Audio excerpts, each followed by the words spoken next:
the UFC's first lightweight champion was not BJ Penn. It wasn't Frankie Edgar. It was a kid that they called Lil Evil, a 5'7" wrecking ball with a broken home, broken hands, and a left hook that could erase memories. We are talking about Jens Pulver, the fighter that the UFC left behind. Before Dana White cared about the little guys, Jens Pulver made them matter. He beat Cal Uno. He beat BJ Penn when BJ was supposed to be unbeatable. He didn't just win fights, he built a division. And then they turned the lights off on him like he never existed. From champion to castaway, from world class to WEC afterthought. He went from raising gold to losing 6 in a row. And when the UFC finally blew up, they left his name out of the celebration. This is the story of a kid from nowhere who fought his way to history. It is about trauma, fame, loss, and the price of being first. This is Jens Pulver, the champion the UFC left behind. Jens Johnny Pulver didn't come from tough. He came from trauma. Pulver was raised in what he referred to as daily hell. His father, a horse jockey turned alcoholic, made violence a daily routine. By 7 years old, Jens had a shotgun in his mouth. Not metaphorically, literally. His father pulled the trigger, then stopped. He said, "You ain't even worth the bullet." Now that kind of moment doesn't fade, it stays. It gets in your bones and it changes your wiring. Pulver had to learn early that nobody was coming to save him. So he learned to fight back with whatever he had. Rage, grit, fist, anything to push the pain away.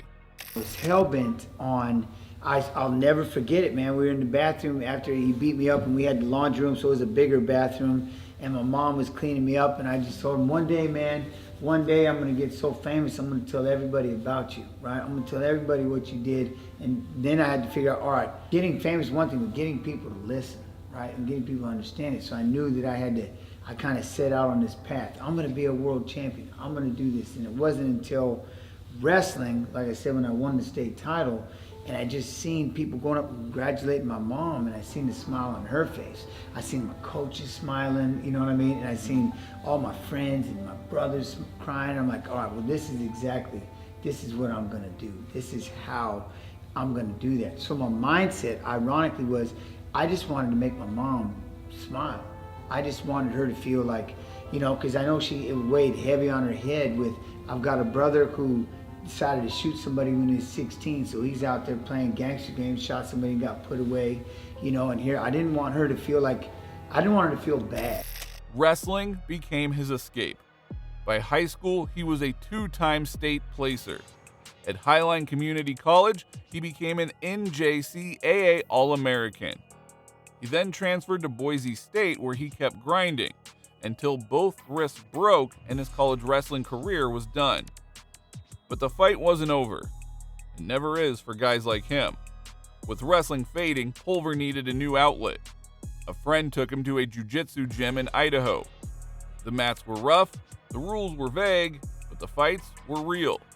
He fought in underground shows. No gloves, no money, just pride. And he loved it. From Idaho to California, he bounced between gyms, even training briefly at the Shamrock 2000 camp. One day, he asked Bob Shamrock if he could take the Shamrock name. Anything to get rid of the name that reminded him of his dad. Bob told him, no, you make Pulver mean something good. So he did. Bob linked him up with Pat Miletich in Iowa, and that changed everything. He moved into a basement, started sleeping on mats, working odd jobs, and training every hour he could. Small guy, big heart. That's when they started calling him Lil Evil. September 24th, 1999, UFC 22, Jens Pulver versus Alfonso Alcaraz. It ended in a draw, but Pulver showed flashes of something different. Sharp hands, quick feet, and a wrestler who could box. Then came John Lewis. 15 seconds. That's how long it took Pulver to knock him out. Suddenly, the UFC had something they didn't know they needed, a lightweight worth watching. Back then, the UFC barely cared about 155-pounders. It was all about light heavyweights and heavyweights, Tito Ortiz, Randy Couture. But Pulver was making noise too loud to ignore. Dana White saw it, fans saw it. Pulver had a shot, and he wasn't going to waste it. UFC 30, Atlantic City, February 2001. Pulver versus Cal Uno for the inaugural lightweight title.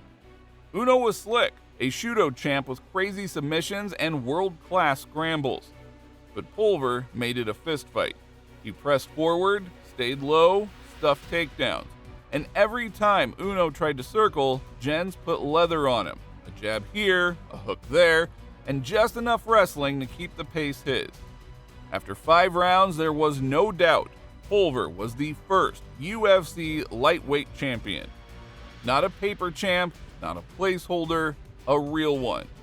He didn't celebrate like a king, he cried like a survivor. And now we will have our first ever bantamweight champion of the world. And new UFC bantamweight Jens Little Evil Pulver. From a shotgun in his mouth to gold around his waist. This wasn't just a win, it was a middle finger to everything that tried to break him. 2 title defenses followed.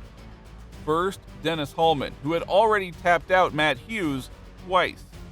Hallman came close with an armbar, but Pulver reversed it, then cracked him with a left hook that changed the fight. Unanimous decision, still champion. Then came the big one, BJ Penn, the golden boy, the prodigy. Penn had buzz, subbed Dean Thomas, knocked out Uno in 11 seconds. Everyone said that Jens was done. This was Penn's coronation. But Pulver didn't get the memo. BJ took his back, got mount, hyperextended his arm, but Pulver didn't tap. He waited the round out. Then he came back and outboxed him, took Penn down, made him fight off of his back.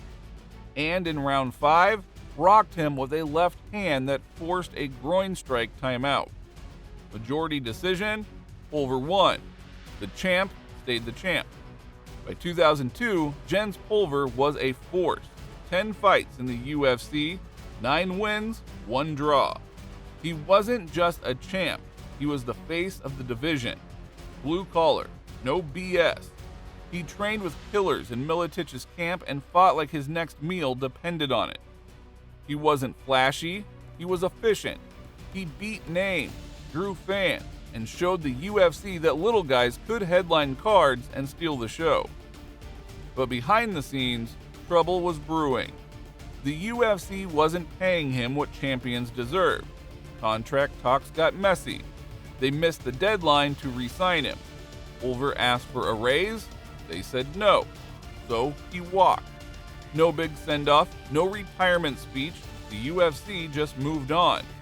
Jens Pulver left as an undefeated UFC champion, and nobody seemed to care. March 2002, Jens Pulver is stripped of his title, not by a fighter, but by paperwork.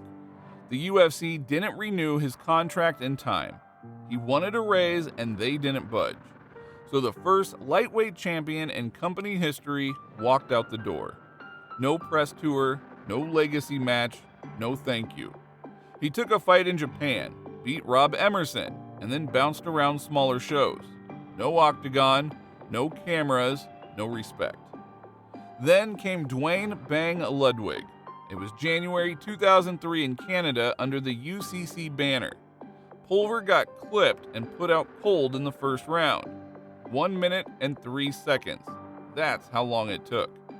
It was a reminder, without the UFC spotlight, even champions fade fast. Losing was new, but pain wasn't. The trauma from Jens' childhood wasn't just some backstory. It was a constant. He didn't fight for glory, he fought so he wouldn't break. But that's not sustainable. By the time he hit promotions like the IFL and Shudo, you could see the cracks. The Joe Lozon fight in 2006, Pulver was a 7-1 favorite. 48 seconds later, he was flat on the mat. That one hurt. Not just because of the knockout, but because it felt like the UFC brought him back just to feed him to the next guy. Still, Jens kept his spirits high. Does this discourage you at all, or is this just going to motivate you to train harder? Nah, man, it don't discourage me. I've been knocked out harder than that. I get knocked out all the time, man. I fall down all the time, so that shit don't matter nothing to me. It's these guys. All of you right now, just one time, I'm so glad to be back. If I could just hear you, you're the reason why I'm here. You're the reason why I'll die in this damn thing before I quit. That's what we love about you. Jens Pulver, ladies and gentlemen. And then there was BJ Penn again. They coached opposite each other on The Ultimate Fighter Season 5.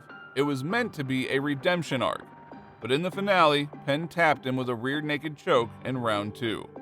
He tried to laugh it off, tried to stay composed, but the look in his eyes said it all. He knew the spotlight wasn't his anymore. Before his UFC return, Pulver had gone to Pride. It sounded cool on paper, big crowds, legendary fights, but what happened in the ring wasn't pretty. New Year's Eve, 2004, Pulver versus Takanori Gomi. 6 minutes in, Gomi lands a clean uppercut that turns Jens into a heap. It was the kind of knockout that you don't forget. Not because of the violence, because of what it meant. Pulver was no longer the king. He wasn't even close. He bounced back briefly with a KO win over Tomomi Iwama, but then Hayato Sakurai beat him up and stopped him with knees and punches. 2 knockouts in 3 fights. Pride didn't renew him. And while the UFC was booming, rebranding, growing, exploding, Jens Pulver was stuck fighting for scraps in a sport that he helped build. They called him a pioneer, but they treated him like a relic. Between 2006 and 2010, Jens Pulver fought 8 times. He lost 6. And these weren't competitive decisions, they were brutal finishes. Josh Grisby tapped him in 33 seconds. Leonard Garcia dropped him with a combo and ended it early. Urijah Faber choked him out in under 2 minutes, twice. You could see the pattern. No head movement, no chin. The hands were still fast, but the reflexes weren't. When he got hit, he stayed hit. And that's what happens when you've been fighting since the 90s. You don't just lose speed, you lose resilience. Sports science has a name for it. Cumulative trauma. Too many wars, too many knockouts. Eventually your body says no more. Meanwhile, the lightweight division was blowing up. BJ Penn had the belt. Frankie Edgar was the new king. Guys like Gray Maynard, Nate Diaz, and Donald Cerrone were headlining shows. And Pulver, he wasn't even on the UFC roster anymore. He became a trivia answer. The first lightweight champ, followed by silence. He admitted in interviews that he struggled with depression, not just because of the losses, but because the world moved on without him. For fans who came in after 2010, Pulver didn't exist. He wasn't in the highlights, he wasn't in the promos. The UFC treated him like he never mattered. Still, he kept fighting. He beat Mike Lindquist and XFO. Then Wade Shoddy by split decision, despite breaking his foot in the first round.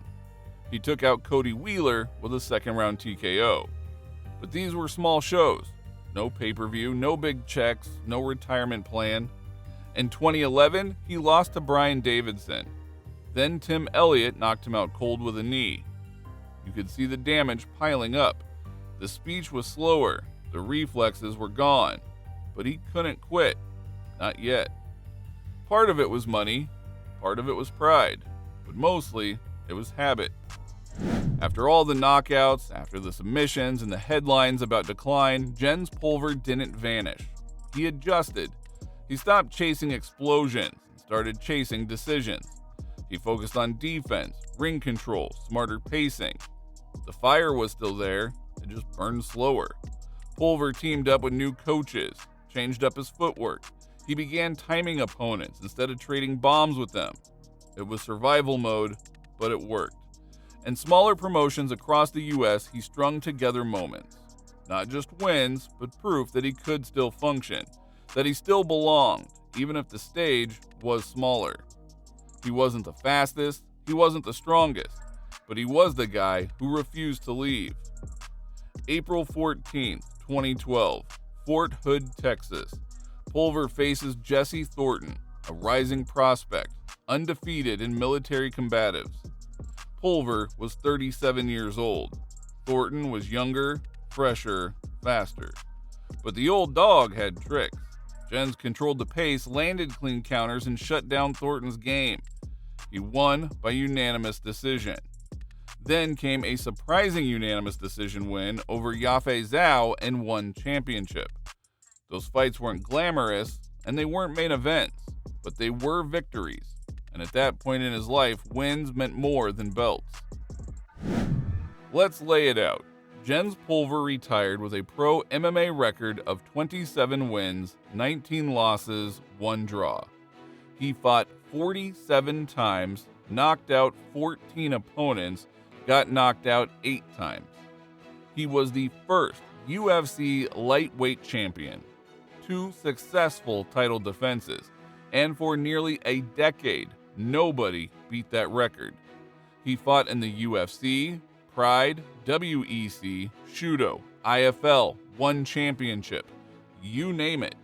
He fought BJ Penn twice, beat Cal Uno, went toe-to-toe with Takanori Gomi, Hayato Sakurai, and Urijah Faber. He wasn't just active, he fought everybody, everywhere. But here's the twist. Pulver did everything the UFC would later praise, before the UFC was ready to appreciate it. He made 155 matter. He showed that smaller fighters could headline, could sell, could inspire. But when the UFC finally embraced lightweights, it was guys like BJ Penn and Frankie Edgar who got the glory. Pulver's name faded, not because he failed, but because he was first. And first guys don't always get statues. They get forgotten. Pulver paid the price. Years of fighting, dozens of knockouts, punch resistance gone, speed gone, memory foggy, but he kept showing up. Not because he had to, but because he didn't know how not to. Compare him to guys like Randy Couture or Dan Henderson, fighters who aged gracefully. Pulver didn't get that luxury. He took too much damage, stayed too long, and fought too often. But ask him today if it was worth it, he'd probably say yes. Because fighting gave him everything he didn't get growing up: purpose, identity, and love. So where does he sit in MMA history?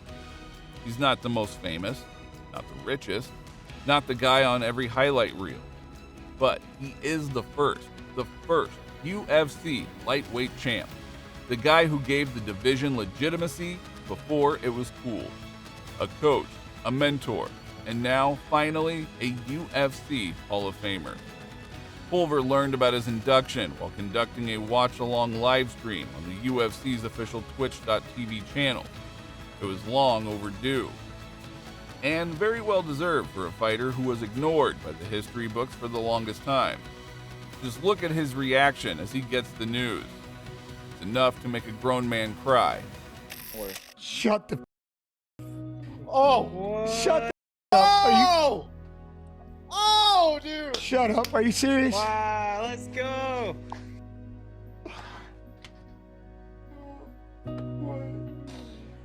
No way. No way. No way. Are you serious? This isn't real. That's awesome. This is for you, man. This is for you. I just want you to be proud of your dad, man. The greatest weight class in the world, 155. Oh, I love you.